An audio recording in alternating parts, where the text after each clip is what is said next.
everyone, welcome to Keep It Casual, a video tutorial series featuring clean and simple card making. I'm Andrea, owner of Paper Crafters Library and Andrea Walford Designs.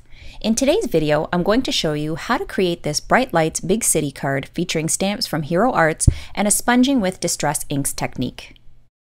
So I have here a 4 by 5¼ inch piece of 120-pound white Simon Says stamp cardstock, onto which I want to create a sponge background that looks like the beginnings of sunset over a city.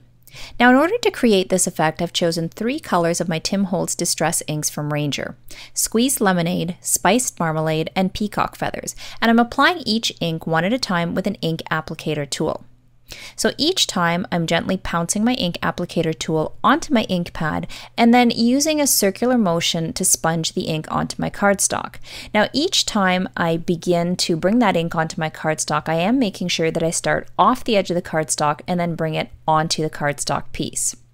Now for the Spiced Marmalade, because it's a much more intense color than that Squeezed Lemonade, one of the things you may have noticed is that I pounced my ink applicator tool a couple times on my scrap paper, and that was to get rid of the bulk of the ink so that when I applied it to my cardstock, I didn't end up with any harsh lines, because of course I'm working with the original ink applicator tool, which is the rectangular one, and you do have to be careful because you have straight edges all around the sponge. You can end up with straight edges on your sponged background piece. So I'm trying to eliminate the likelihood of that happening by dabbing off the excess ink and then just building up my layers slowly.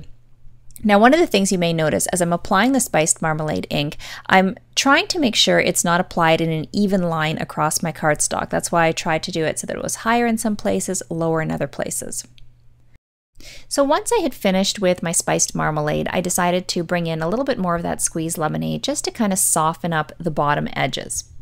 Then when I was ready to move into the Peacock Feathers, I rotated my scrap paper so that I knew that I was working off of a fresh area of that scrap piece of paper. Because Distress ink does stay wet longer than regular dye-based inks, I didn't want to take the chance that I'd pull some of that Squeezed Lemonade or Spiced Marmalade into the Peacock Feathers and then make it look green rather than that beautiful kind of turquoisey blue that it is.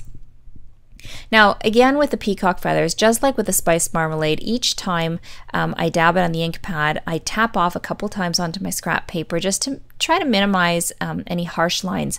And then I start off of my cardstock piece and work in a circular motion onto my cardstock piece.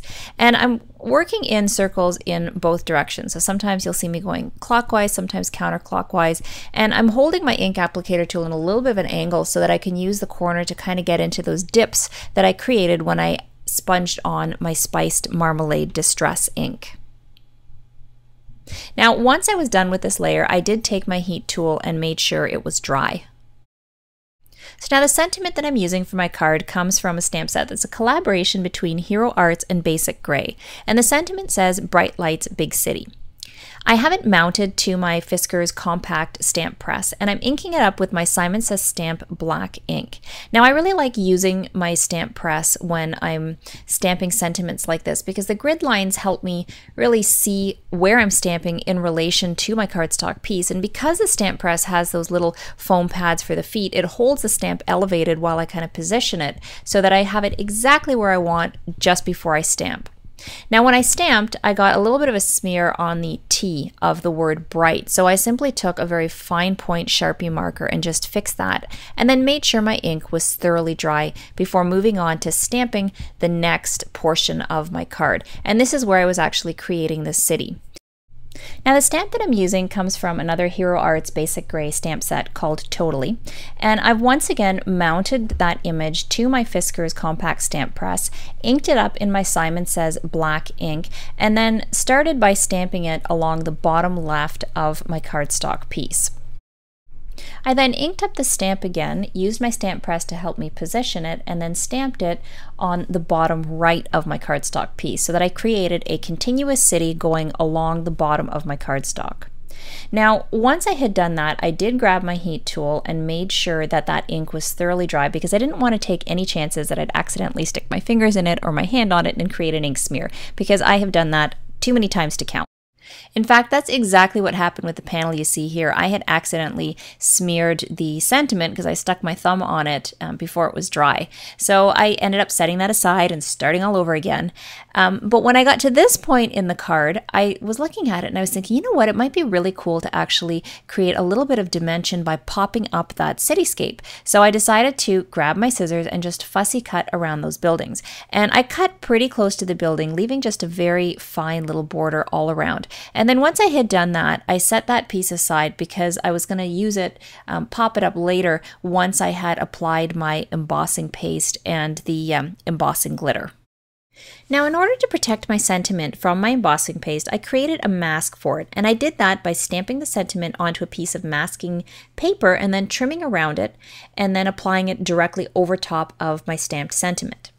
Now, the stencil that you see me using there is from Simon Says Stamp. It's a 6x6 stencil called Falling Stars, and I'm taping it to my grid paper with painter's tape simply so it doesn't shift as I'm applying my embossing paste. Now you also see I'm applying little pieces of tape to various areas of the stencil because I'm trying to mask off some of the stars onto which I didn't want any of my embossing paste going through. And essentially that was stars that might have fallen onto the buildings or where I would have ended up with partial stars once I pulled off my sentiment mask. Now the product I'm actually using is called Liquitex Matte Super Heavy Gel. It's very similar to embossing paste. It dries clear. If you can't find this product, you can also use something like the Wendy Vecchi translucent embossing paste. It does the exact same thing, acts the same way, dries translucent, and that's what I wanted. I did not want a colored embossing paste because I wanted you to be able to just kind of see through the stars to get a hint of them and see the sparkle. So I scraped on the embossing paste using a palette knife, making sure I just had a thin layer, so really just the thickness of the stencil. And then once I peeled the stencil off, I very carefully grabbed the mask and pulled that off using my tweezers, and then applied my embossing glitter. And I'm using a clear sparkle embossing glitter from Wow Embossing. So you can see that I've sprinkled it fairly generously onto my embossing paste. I've tapped off the excess into my coffee filter, and then used my heat tool just to set the embossing glitter. Now, the nice thing, of course, about using the embossing paste or the matte super heavy gel is you don't need any other medium to hold the embossing glitter. It actually holds the embossing glitter in place, and then you use your heat tool to melt the embossing glitter, and then it also helps dry the embossing paste. So you can see there that the embossing paste that I use now is almost completely clear. Now, at this point, I was ready to apply my cityscape that I'd wanted to pop up that you saw me cut earlier.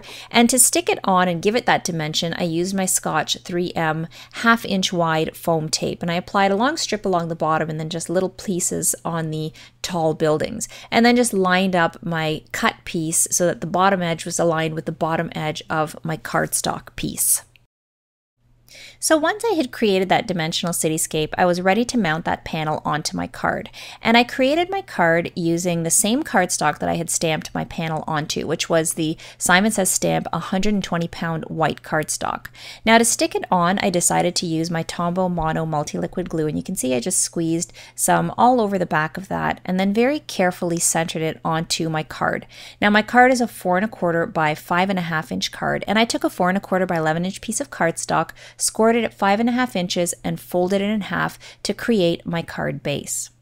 Now, once my glue was dry and I knew my panel was set in place, my very last step was to take my Hero Arts stamp set. This is an older stamp set called Heyday Sentiments, and I stamped the Dream Big sentiment on the inside of my card just to finish it off. Well, I hope you enjoyed this video tutorial, and I look forward to seeing you at the next Keep It Casual.